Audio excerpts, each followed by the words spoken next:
Саламатсыздарбы? Сиздер менен Сүлүктүү жамааттык мультимедиа борборунун координатору мен Сапаркулов Бакыт учурашып жатамын.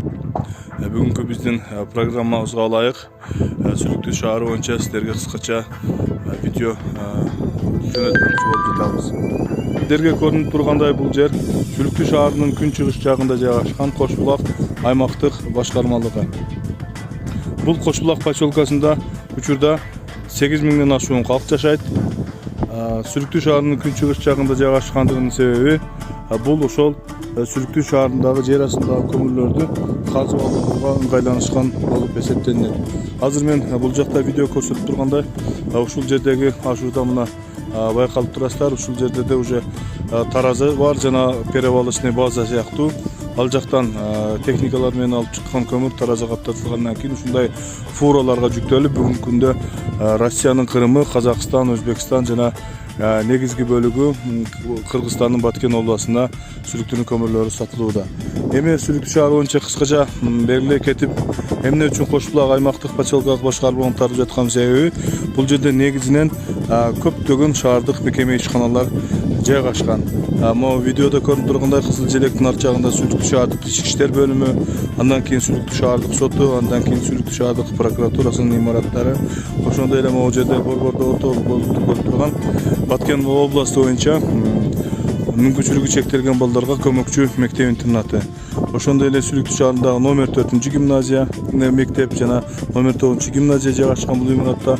Ал эми могу жердеги негизги фондо турган бул ошо Кыргызстанга белгилүү болгон Камчатка деген каймана ат менен белгилүү айыл.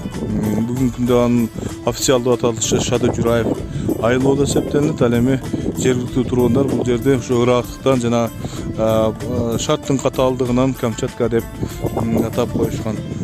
Ал эми жака көрүп турган болсок, бул поселканын ортосунда жайгашкан көп кабаттуу үйлөр. Андан кийин бул жаңы конуштардын элеси. Ал эми алыскы фондо көрүнүп турган бул өзү Сүлүктүү шаары болуп эсептелинет. Сүлүктүү шаарынын Отбасаров көчөлөрү бизге көрүнүп турат. Ошондой эле Товарная көчөлөрү көрүнүп турат. Сүлүктүү шаары 1868 жылы полковник Фавицкий тарабынан негизделген. Ошол учурдан баштап алгачкы көмүр казып алуу иштери жүргүзүлүп, номер 1 шахталар түзүлө баштаган.